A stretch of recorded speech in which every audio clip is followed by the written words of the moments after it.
Hello, everyone. Welcome to a special episode, an astrological update here on my YouTube channel. I'm going to be looking at the U.S. general election, the two major candidates in the U.S., as well as the VP candidates. I'm also going to start out with looking at the United States natal chart and what transits are going on right now for the chart, and looking at election day, election night, in the sky as well. So this has been something that was requested of me by others, and I'm going to be doing more sharing about this beyond just this particular episode. But I wanted to share it with you all because it's definitely been a big topic. And what does the astrology see in this?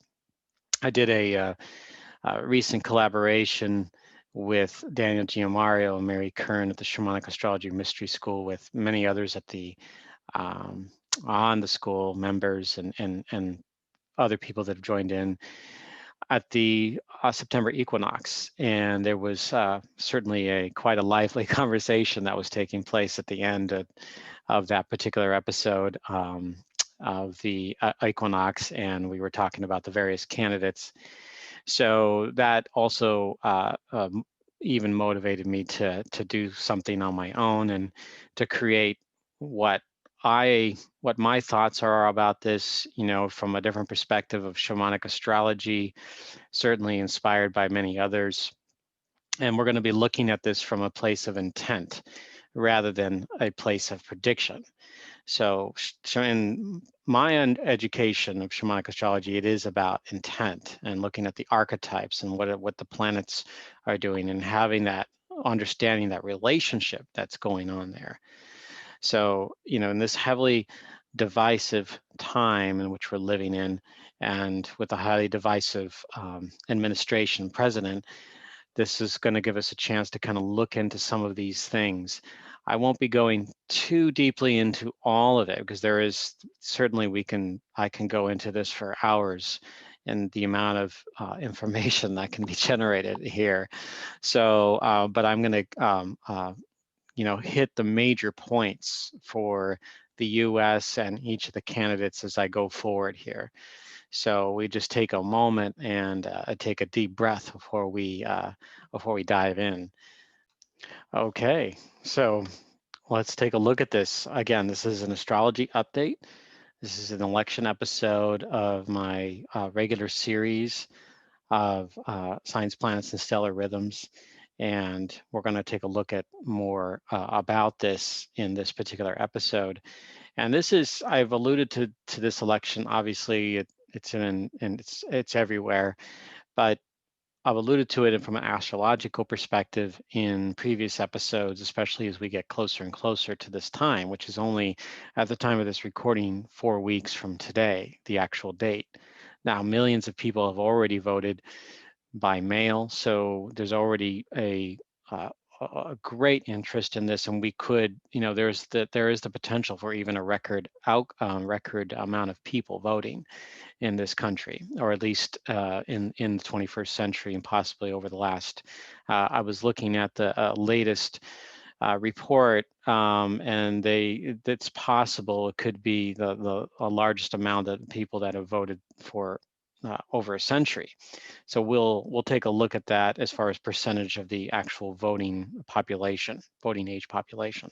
So we'll take a look at that, and what this means for the election, why it's of great interest.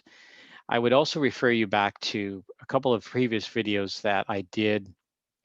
The Capricorn stellium, which I did back in March, Mars and Aries video that was done over the summer, and a recent video that I did just over a couple of weeks ago regarding the full moon and the new moon in September and into October 1st and October 16th.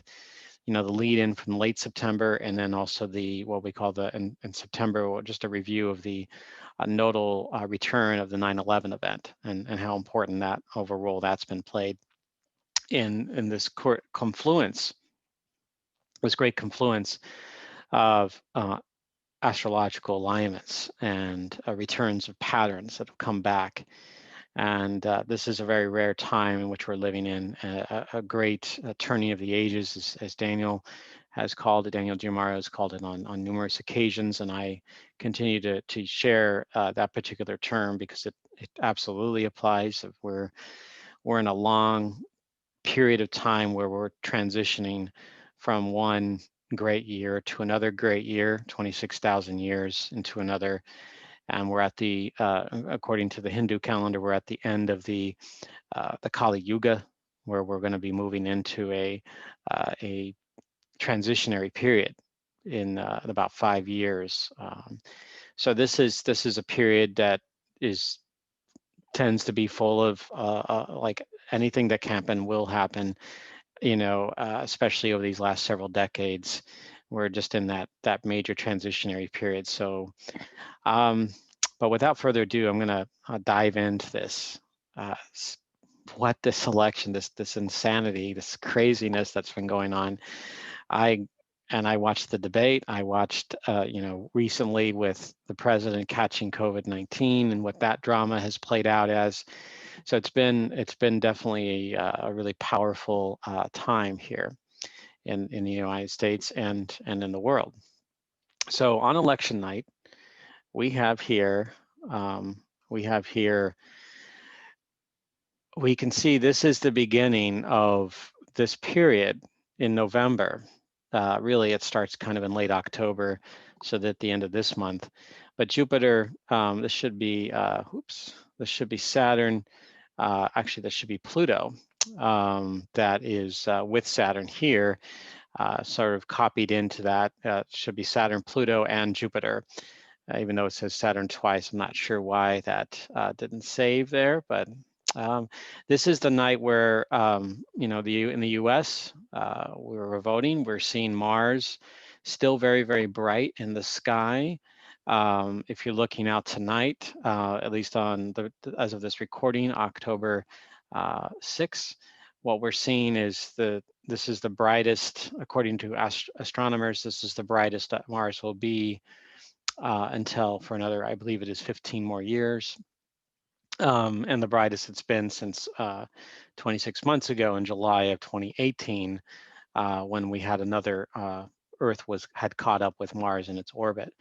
So Mars is just in a particularly close time period right now with the Earth. Every time it moves into opposition with the Sun, which is these last two major cycles that have happened.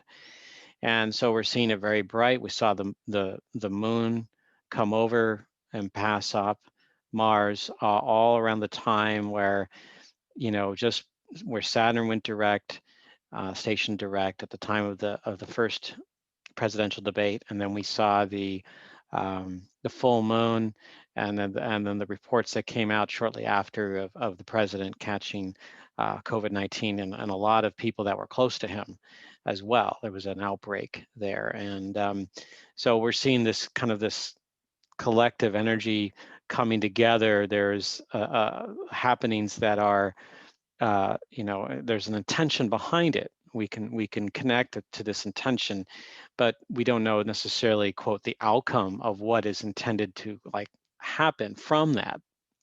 Like something is going on here. So here is, for those of you that are not that familiar with astrology, and so I'm going to walk people through this, some of the important points here. You don't have to look at all of those points on the charts and go, oh my gosh, there's so much happening. Well, there's quite a bit happening, but the important things I'm going to highlight here. Number one, this is the US chart is this center wheel here of all these planets. This is what the US was born about 5:14 p.m. in Philadelphia, July 4th, 1776. This is a chart that astrologer Dane Majar used decades ago in his book based on his research. That is something that I've used and others have used, other astrologers have used as well. And it's been pretty accurate when it comes to understanding the intention of the United States.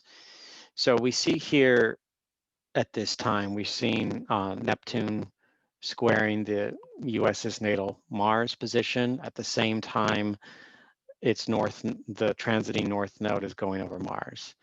The Mars's masculine expression is going through a period of great transformation, where its relationship here in the seventh house, its relationship to that patriarchal energy, to that masculine principle, is going through a dissolving and an expansion with its future. There's a great uncertainty taking place of how that's going to be expressed, and so there's this, might even say, an illusion that's going on. It's interesting, the rise of Donald Trump and his own relationship to the masculinity and being tough and strong and trying to be this, have this romantic image of what the masculine is supposed to, what he thinks it was supposed to be, when it's just a small sliver of slice of what masculinity actually really is, just a very fraction of a percentage, where it encompasses the entire spectrum. And so he was trying to project that out to everyone around him in his own world that he created.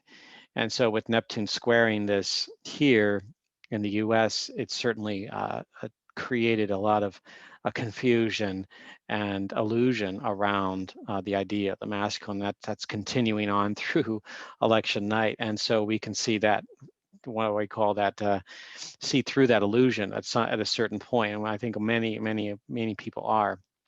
The other major point here is this alignment I've talked about. That's why I shared about the video that I did before, the Capricorn stellium, Jupiter, Pluto, and Saturn all hanging around the US's natal Pluto. And the US is entering.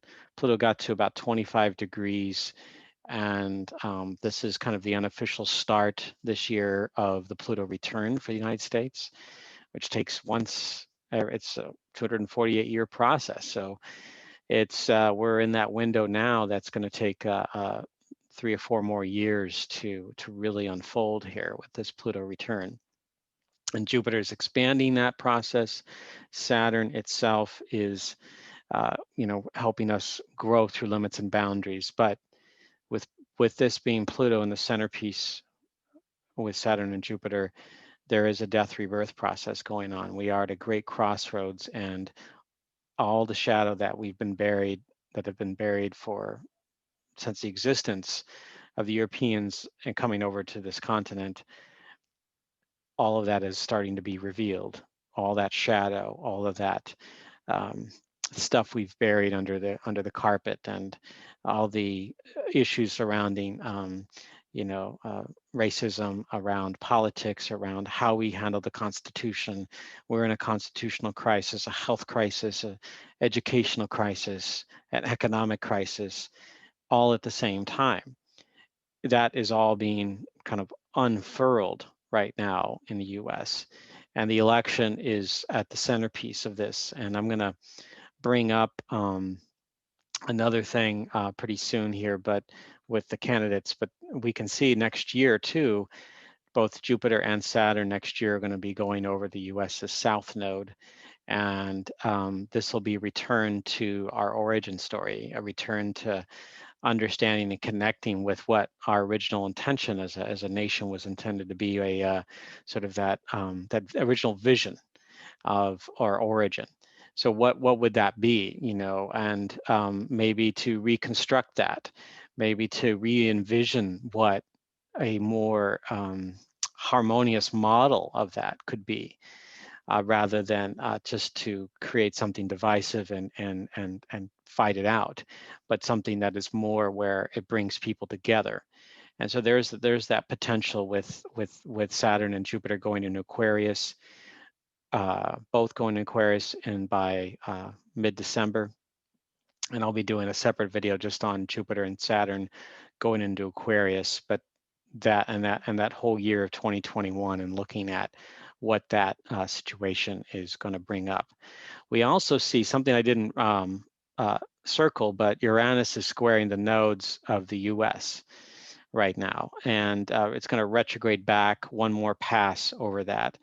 And so this is part of that unpredictable nature of what is taking place in the US, and that another reason why we really don't know the outcome, not only of this election, but what it's going to really create and as a result from that. So definitely be aware that regardless of the polls that are happening, although obviously it looks, as far as the polls are going, it's looking like the Joe Biden is in a lead. It I think that with the chaos and the surprises that keep popping in, we don't really know how this is all going to play out here. All right, so I'm going to look at the candidates now, the main candidates. Currently, this president, Donald Trump, I'm looking at his cycles. And when I look at this overall, I see a person that is intended, there's on one aspect with the nodal return just starting up here this month. In fact, it'll be right on in that window where the moon and the sun and Mars will be in opposition to each other, the start of the Mars cycle.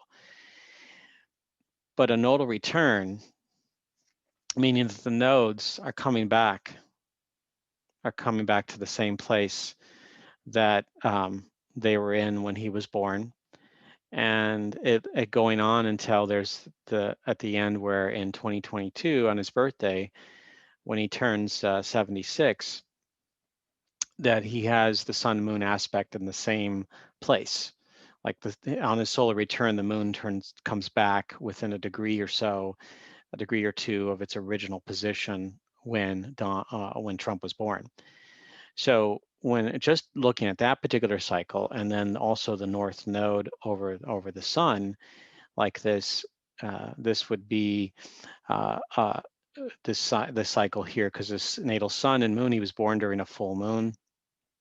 This is being fully illuminated. This is actually can be something that could be of great benefit to a human being when they come into that space. It's like they're coming into their own, their vision, their higher self. There is this sense of like, oh, I'm going to see great synchronicity. I'm going to be accomplishing things. I'm going to be getting clues to my future, from a shamanic journey perspective. However, there is some cycles, other cycles that are happening right now that are have been taking their toll on the president and his reelection campaign and him personally. And one of the sets right now, there's two of them. One of the sets is Pluto. Pluto in opposition to his natal Saturn and Venus. And even Saturn just also going over one more pass opposition over his natal Saturn and Venus as well. And that combination can create challenges around the structure of his life, the systems, that he's created for himself, and that he surrounded himself with. There's an intent for there to be both a breakdown and a new seed being planted for the future for him, especially as it relates to the feminine. And we can see how what's interesting is it's the way it was likely just recently, where Hope Hicks was the one of the group of his advisors that caught the virus, and was more likely the one that actually transmitted it to Donald Trump. And we can see something along those lines, but we also see his history. He was born with a Saturn-Venus conjunction. We can see his history with the feminine and with women in general, and the very powerful, all the disruptions, all the battles, the challenges on the when it comes to relationships in his life, that have taken a toll, and still kind of like being the 12th house, so just ignoring, or at least just like as if it didn't exist, carrying on as if it doesn't exist, but yet it definitely does exist, and we're seeing some after effects of that alignment there. We're also seeing Chiron squaring his Mercury, and we're seeing the issues around his thinking. There's a kind of you might even say kind of an archetypal rewiring going on with him. And there's an intent. There's an intent here. And this is where, of course, the way he processes it is an intent to experience more compassion and a more of a giving nature, a perception of that. But we're not really seeing that shift, at least from the public eye. We're not really seeing how that is playing out, but we do see natally Eris squaring his Mercury. So the feminine again comes in very powerfully, very strong to his Cancer energy, and we don't know how obviously that's all going to play out, but we know that this is one of his right now is a great vulnerability for him, and could end up being the one that actually creates circumstances for him to go on a completely different trajectory than what he desires, so that he's resisting his own soul's growth, if you will, in part, but yet in other part he's accomplishing that, which he's playing a role in helping uncover America's shadow. There is something significant that we're having to forced to be paying attention to, because it's everywhere now. And then we see Neptune squaring the nodes and his natal moon. So we're seeing a lot of desires in him with this full illumination and during his nodal return that is not real. And we don't know what is real and what is not real. And in his case, he's expressing that out into the world. And this is a lack of, maybe even a lack of awareness on his part of understanding what is true, what is real, what is true, and what is not, with Neptune in the square relationship with his sun, um, uh, moon, and then the lunar nodes here too. So this is a really, I would look at this, and when I look at the other political candidate, it's like, well, what's a more favorable chart for winning the U.S. general election? Well, when the nodal return came up, I thought, well, this is his time. He's going to, at least there's a certain intention for him to maybe potentially, have a greater chance. But uh, when I looked at a little deeper into these other cycles going on, it's really a mixed bag. It really is a mixed bag, and nothing overtly strong that says that this is his intent right here. So there's a lot that is he personally is not able to take responsibility for in himself, and so it's really showing up very strongly in the eye of the public and those around him. All right, so let's take a look at Joe Biden, the Democratic candidate for president in the United States. Um, he's got also a mixed bag here too. It's not that he's a like completely favorable going forward here. We see that he's got some strong Saturn cycles happening, along with a Mars return that's about to start, along with some celestial energy taking place in the form of Neptune and Uranus, and then underworld Pluto in opposition to Jupiter. So let's take a look at where Saturn is in his chart. We see Saturn here and Pluto with Jupiter. We see Saturn in opposition, making one more pass over his natal Jupiter position in Cancer. We see Pluto. That just began the Jupiter opposition, Pluto opposition to his natal Jupiter on February 24th, 2020. That's going to go on until January 6th, 2022. So there's this sense of great pressure and um, desire to transform what his original intent was prior to coming into the him deciding the election, which he decided to run right around that time, right just before that period in February. He decided to run the year before. So we're seeing that there was something there before Pluto came into his life in that way. So he's now, I think that as his intent is growing, there's now a desire for him to reach out and with a greater level of compassion through his own, you might say, pain and transformation and death rebirth process that is happening. And as Saturn is doing that and Pluto is doing that, Saturn is also squaring his natal moon in Taurus. So there is a shedding of the skin of his more of his past, of what he once was, his original story, when it comes to his own you might say, needs or intent of, oh, it's all about me, it's all about my pleasure in life. He's evolved long, well beyond that.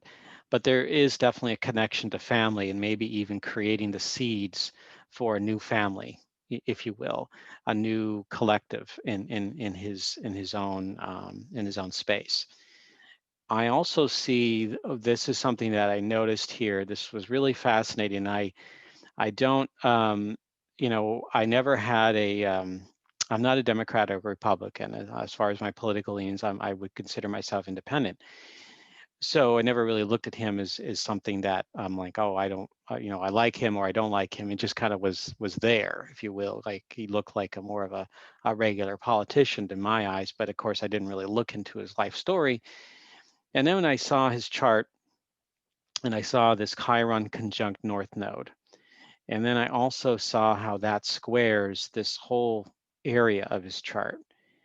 And normally I have seen in many clients done readings for over the many years, when Chiron shows up strongly in a natal chart, it shows that there's an intent for the person to do a lot of powerful healing work in their life, especially on themselves, where they're really having to, that they're challenged, that they've had gone through incredible events in their life around their own healing path.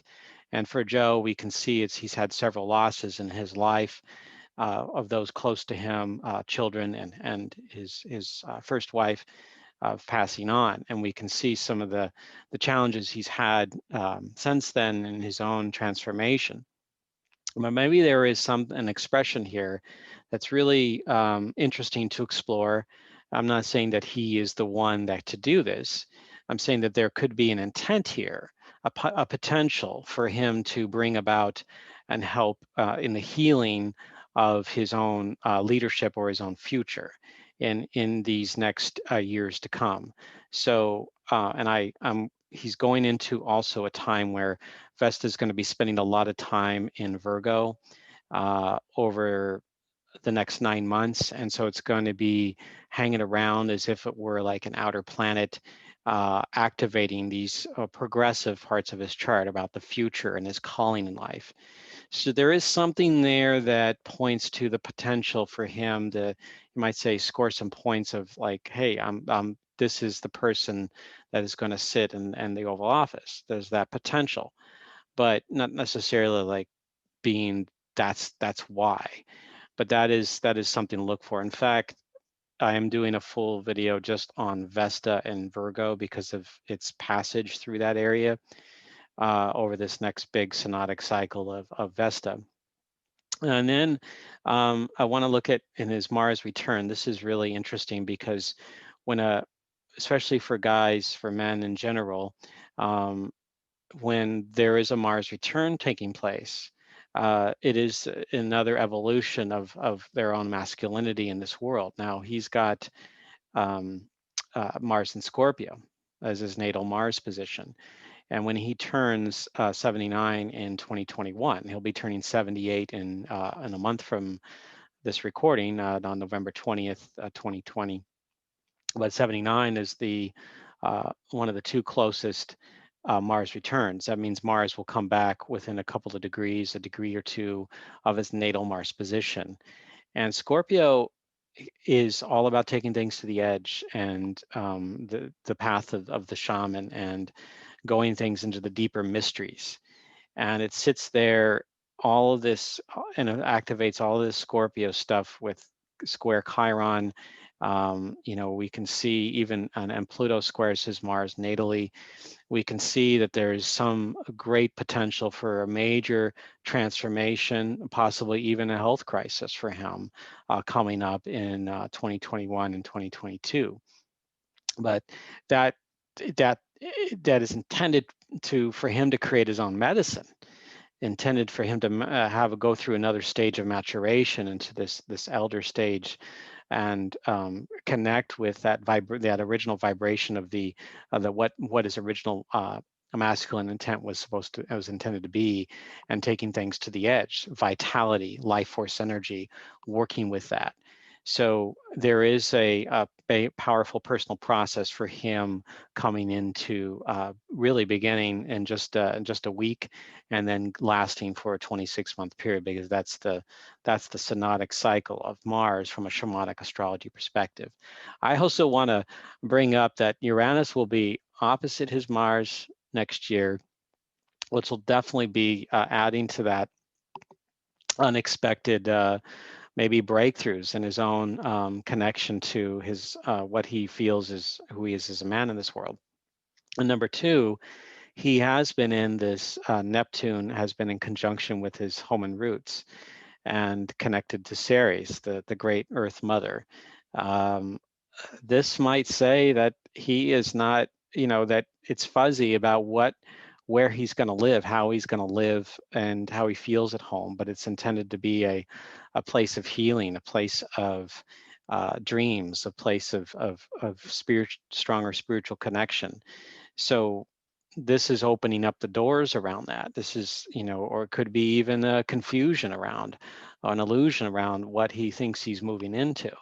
And like he doesn't truly know, like he doesn't know what he's moving into. And that's what Neptune is presenting, with that possibility to dissolve expectations for him around that, and going beyond that. So that's just another thing that says, he may not become that next stage in the president, like it was an illusion. But again, it's a mixed bag for him, just as it is for the other major presidential candidate, the current president, Donald Trump. Okay, so I want to look at the VP candidates, because this was something that came up briefly in the September equinox webinar that I did at shamanicastrology.com, the Shamanic Astrology Mystery School. This is Kamala Harris's chart, and she has quite an incredible chart, actually.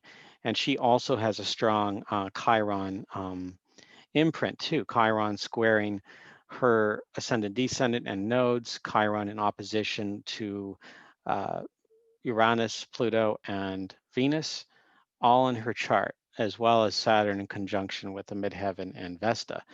And she is a warrior. She is an Amazon warrior, a fiery.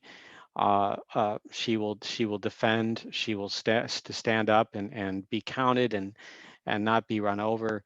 She has temerity. She has strength. She has just great power in her ability to come across and not be afraid of what she's sitting across, and whether it be in debates or facing various challenges in her life. She definitely has a very strong chart in that regard.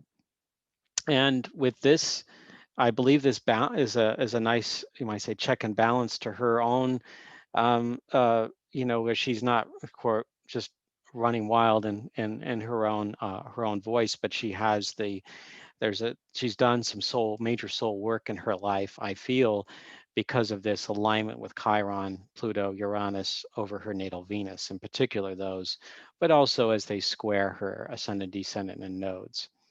So these are things to share about, and her Sun and Mercury are also going to be playing a big role in her life coming up here very shortly, I think, no matter what happens in this election season. So here's her cycles. And I looked at that, and she has no underworld cycles, major underworld cycles, I should say. When I say major, I'm talking about conjunctions, squares, and oppositions. These are one squares, oppositions, and conjunctions are the ones that really compel, or as you might say, not compelling, but strongly motivate a person to show up for themselves, to do the work. The trines and sextiles are ones that are more, in general, an easy flow. There's not much of a movement going on. It doesn't mean there's no effect on that. That's definitely kind of a deeper layer of looking at the cycles. But as far as the Pluto Chiron cycles, there is no major ones currently taking place right now. Now, there is one celestial, Neptune, in opposition to Venus, and she's she's only a few months away from the end of that, January 19, 2021. That's Neptune right here in opposition to her Venus. But it does include, like when her Venus gets triggered, it definitely adds in these other planets into the space. So there's a particular opening for her in, some really powerful growth, and with this Neptune transit. But then we go into the other cycles. Nodal return just began for her. As I talked about for Donald Trump, it is a intention for getting back to original alignment and moving into a place that, completing a 19-year process and almost uncharted waters, if you will, a whole new time period for itself, for her as a VP candidate here. She also, at the same time, the nodes are going over her ascendant descendant. So this can be a really magical, dynamic time. Just by looking at this particular alignment here, it can be really powerfully shown up, and where she is tuning into, and this is, of course, including all these other planetary aspects to her Gemini rising, of her own creative brilliance, her ability to shapeshift into a new form, coming into this next stage for herself, but doing it with a certain sense of soul purpose, of generating and connecting with her own medicine and transformation. But she may, this is a long cycle. It goes from September 5th, 2020 to October 20th, 2021, when she turns, uh, 57 at that year. That's when the sun moon aspect come back very close, very, very close to where it was on her solar return. She's also in a Venus return, which is the evolution of her own feminine power, our feminine principle, the goddess within that's coming out in her life, and her natal Venus in Virgo. There's a powerful sovereignty showing up, powerful way of her experiencing who she is on a completely new octave. People get Venus returns every 8 years. So she's coming into that space right now and coming into her, one might even say, her own power with this return. It began June 10th, 2020, and that's going to go on until the next heliacal rise or morning star apparition of Venus on January 15, 2022. We also see Saturn square Moon and Sun. That ends on December 4th. We see that here, and it's activating this really strong. She's part of this major alignment that's happening right now in the U.S. because all the cardinal signs in traditional astrology and what we call householder signs in shamanic astrology are being very strongly activated right now. And here's the other a major factor, and I talked about this also a lot with the Mars and Aries transit, as well as the Capricorn stellium video that I did. Mars retrograding, it's going to go direct in November, and then it will make one more pass, the third of 3 passes over her natal moon. So this is really coming into a space where it's activating her roots of that warrior person, that rugged individualist, that mission-oriented person that is intended to come out, but more expressed or intended to be expressed through more her 11th house and that full moon connection where she's burning the Libra fuel. So there's a more of a celestial power that can come through that process and really shine. How she works with it is unknown at this time, but we'll see. So far she's been doing a lot of powerful work and showing up and being strong in this. So we'll see how that fully manifests in the coming weeks and months. Because this, in my view, this election is not necessarily going to be fully decided on that election night. It's going to be with the intensity of of November, with Saturn, Pluto, and Jupiter all within 4 degrees of each other from November 8th to the 21st. You know, that 2-week period, I believe that's really going to move us through some really critical territory here in the United States until we get to about mid-December. And that is when Saturn and Jupiter move into Aquarius and start to begin to distance themselves from Pluto.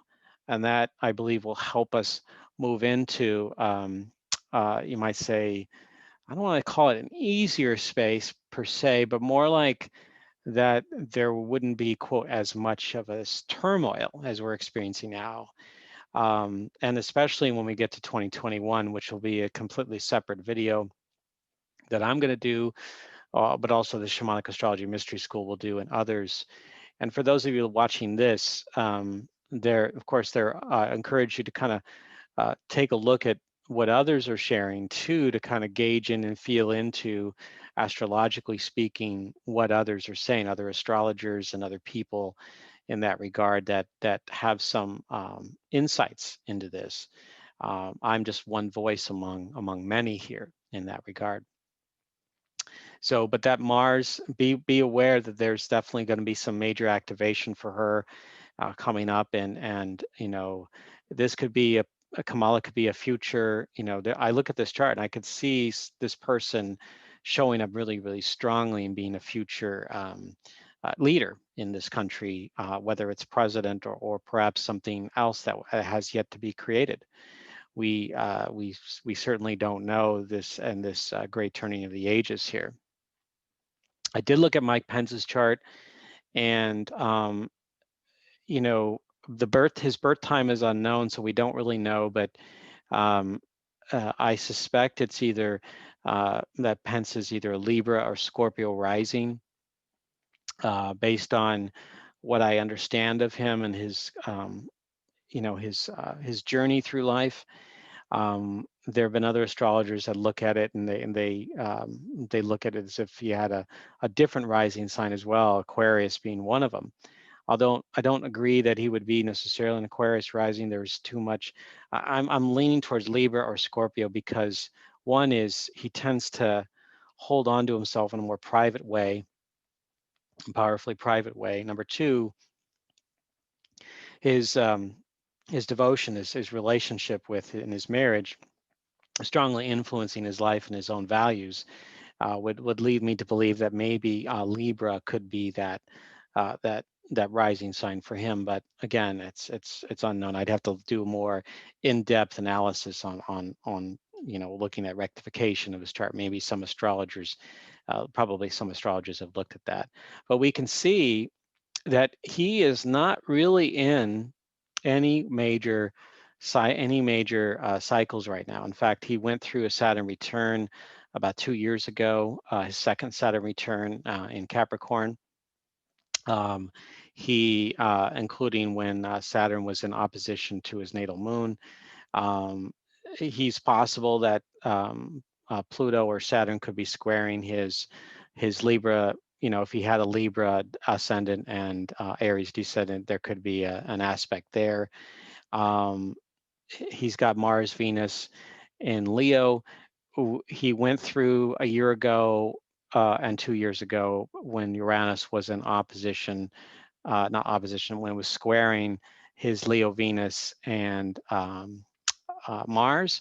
But next year he's got a big transit, Uranus square Uranus. Uranus will be over here for him in 2021 by the middle of the year, and he'll be squaring. So he'll be going through some very significant changes and possibly even breakthroughs in his life that maybe, if he's aware and paying attention, doesn't resist, that may end up providing greater illumination and enlightenment in his life. So we'll see how that manifests. But yeah, I don't see how in Mike Pence's chart how much that really, you might say, supports and or moves the compass in any way for Donald Trump, or you know, forward or backward.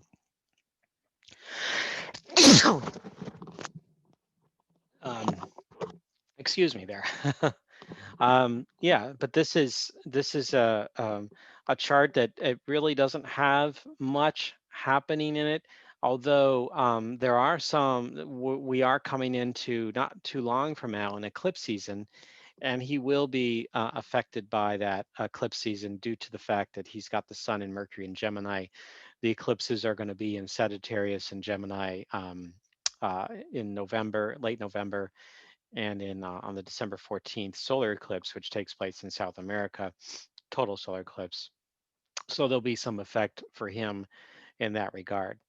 But I wanted to close this out in this presentation that this is not so much about predictions. I know that some astrologers subscribe to that, and some connect to horary astrology, which has some elements of that quote prediction or connection to timing. But in the practice that I do, shamanic astrology, and then many other astrologers out there do not use a more predictive type of astrology. But again, some do. However, I don't. It's not something that I'm here to say, oh, who's going to win the election. I'm not here to describe who that winner necessarily is. However, I'm looking at the intent. And there was a famous astrologer in the 17th century England, and that was credited with predictions, strangely, but not in a way that we would think. It was him sharing opportunities with the crown, with people in their lives, and with the when they had the English Civil War at that time, with the faction, the Parliament coming to power and overthrowing the king. And in his words, that he says that the stars do not compel, so they're not the ones that necessarily saying this is what you need to do, but the person chooses it through actions of free will in combination with the opportunities that are presented in the environment that they're in. There are many astrologers I list here that subscribe to a more non-deterministic view of astrology without the use of predictions, including Daniel Giamario, Damajar, Glenn Perry, Emily Trinkas, Mark Jones, Ken Costell, and others. There's an article very short article that Dan Giamario wrote called Shamanic Astrology is Not Predictive, and he goes into this in a little more detail. But if you're curious about some of the writings of these astrologers, many of these have written books, and especially Dane Rajar and Glenn Perry and Daniel. Please definitely go into doing your own research around this and looking into it and feeling into what works for you. But we can get clues and glimpses of a potential outcome and or a trend based on cosmology, the mythology, the astrology, and beyond, and how the archetypes show up and how the archetypes contribute to the collective dialogue that is humanity. All these archetypes are within us, and we as human beings are alchemical sets, if you will, of trying to fully bring these all these varying archetypes coming in ways that are in times contradictory, and yet we've got to, and on a healthy level, work with them and integrate them in order to become our authentic expression and become whole. And so this is why for a lot of us, it takes a long time, that we're late blossomers. It takes a long time to fully come into who it is that we are in this current life journey, our soul's intent. So this is so it really is about intent, and that the astrology, the archetypes, the planets, they're showing us where we can put our energy toward that would give us quote rewards in our life, rewards from a spiritual, from a soul perspective, and being able to be quote without a lack of a better term, successful in our life, but to be fully successful in ourselves, in who we are, not from a necessarily quote a monetary perspective, but from a place where we're finding joy and happiness in our life. So that is where the archetypes and planets can really be of great help, because they are there to be guides and teachers and initiators, and share their love and wisdom with us, so we can come into that space and be who we are. So I want to just take this moment here. Just want to take this moment and share my thanks with you for tuning into this, and feel free to leave a comment and or put a like on the video. That helps me be able to know what works and what's not working, and creating future astrological videos, because I love sharing what is coming through the charts, the cosmic wisdom from the planets, from Great Spirit, from Creator, from Gaia, from Mother Gaia herself, and being able to share what comes through here in that from an astrological perspective. So yeah, please do, and I love doing this, and there will be many more to come. So I wish peace and love for all of you, and to dream well out there in the world and look up into the sky. There is much to see and tune into. Bye, everyone, and please vote.